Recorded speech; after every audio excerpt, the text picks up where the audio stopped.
Alors, sans plus tarder, nous allons aborder le premier point. L'Afrique, l'importance de l'Afrique anté-hébraïque.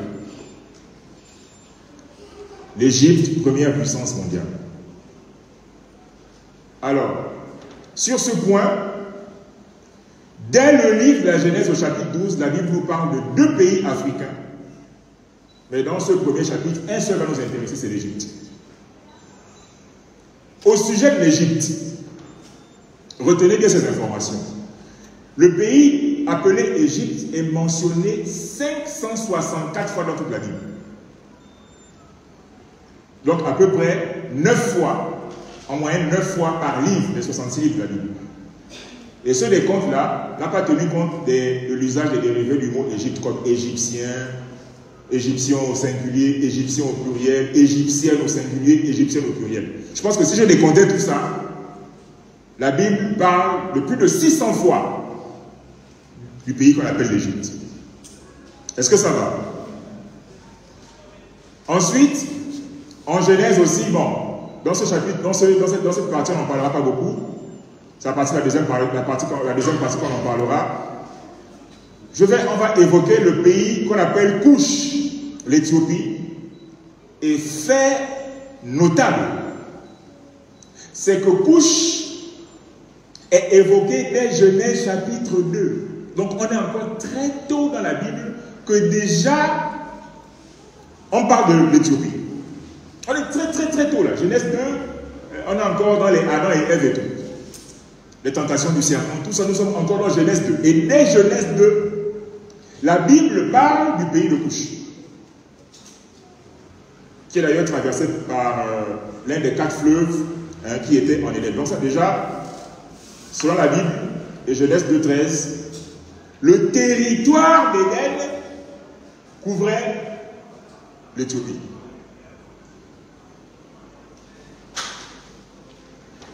Ok. Maintenant, l'importance géopolitique et économique de l'Afrique. Je veux vraiment... je ne suis pas un grand orateur, mais j'ai vraiment besoin de capturer votre attention à partir d'ici. Au temps des patriarches, l'Égypte est la puissance dominante de la région. Donc, c'est-à-dire le nord de l'Afrique et le Proche et Moyen-Orient. Et on pense même que l'Égypte était la première puissance mondiale, mais en concurrence avec le royaume de Sumer et la Mésopotamie. C'est pour cela que, vu son importance mondiale, elle est le lieu d'immigration par excellence des habitants des contrées voisines. Alors, même la Mésopotamie, avec laquelle elle est en concurrence sur le plan du leadership mondial, ses habitants se rendaient en Égypte lorsqu'ils avaient faim. Est-ce que vous voyez? Donc, en d'autres termes, le Proche et Moyen-Orient, lors de ces famines à l'époque, se rendaient en Afrique, en Égypte, pour manger. C'est une importance économique ici. Et donc, selon Genèse, aller en Égypte, donc aller en Afrique à l'époque, c'est un peu comme aujourd'hui aller en Europe ou aux USA. Aller en Égypte à l'époque, je reprends, c'était comme aller en Europe aujourd'hui. Avant, on disait, quand on disait je vais en Égypte, c'est comme aujourd'hui on dit je vais en France. Ok?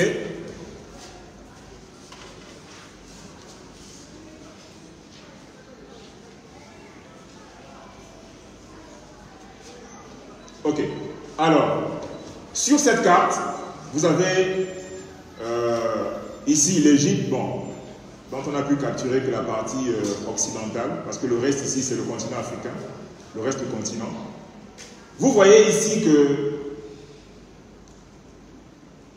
on a ici, bon c'est pas très visible pour tout le monde, la ville qu'on appelle Ur en Chaldée, qui est la patrie d'Abraham.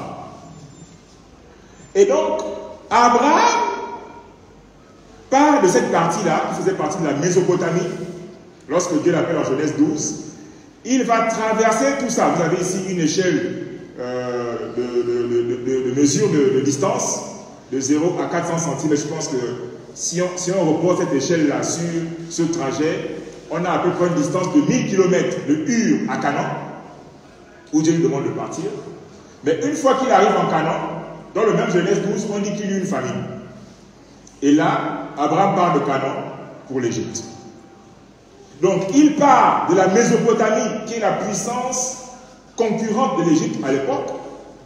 Mais quand il a faim, il ne revient pas en Mésopotamie. Il va en Afrique pour se nourrir.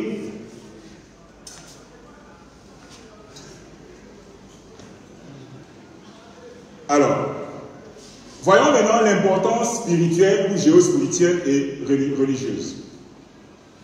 L'Égypte, l'Empire d'Égypte à l'époque était certes polythéiste, mais n'en fut pas moins.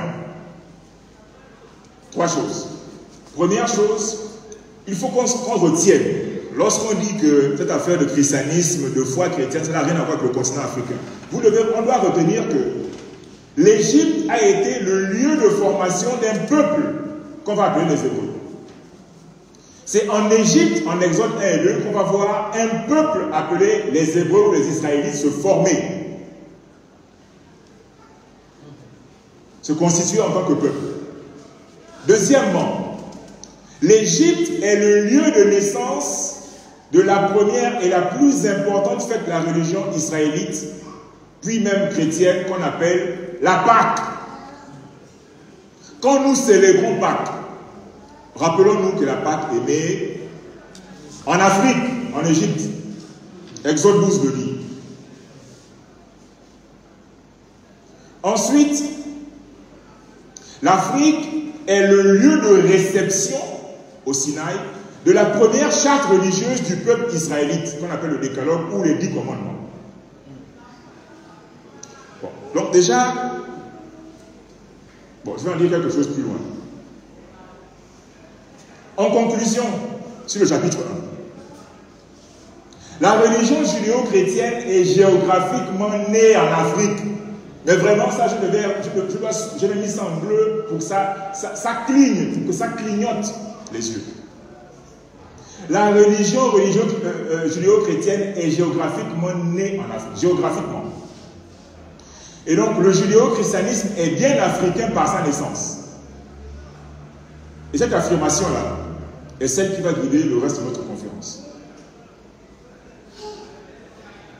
Deuxième chose qu'on peut tirer de cette partie, partant des textes de Genèse à Exode, dans ces textes bibliques, on ne retrouve aucune trace de racisme ou de supériorité de race.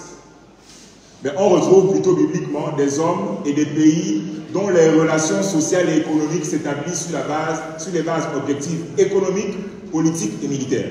Ça veut dire quoi? Que l'Afrique, à l'époque, n'était pas considérée comme continent de sous-hommes.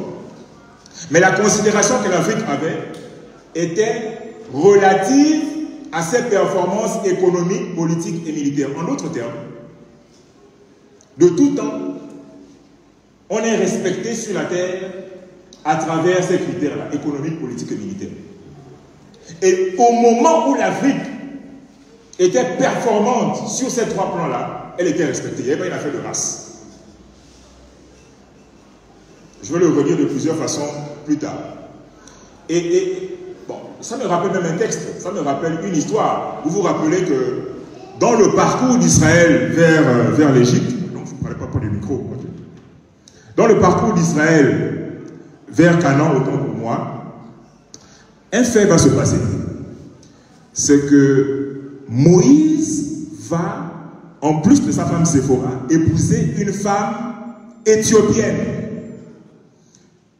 Bon, une chose que je n'ai pas dite, mais que je vais relire beaucoup plus loin, c'est que Couche, l'Éthiopie de l'époque, était clairement reconnue pour avoir des habitants noirs. En fait, si pour l'Égypte on conteste, mais pour l'Éthiopie, il était clair que les Couchites, donc les Éthiopiens, étaient noirs. Donc Moïse, le grand prophète de l'Éternel, n'a eu aucun problème à se marier à une femme noire. Parce qu'à cette époque, il n'y avait pas de réflexion de supériorité d'une couleur sur une autre. Il épouse une femme noire, ça ne cause aucun problème pour lui. Est-ce que ça va?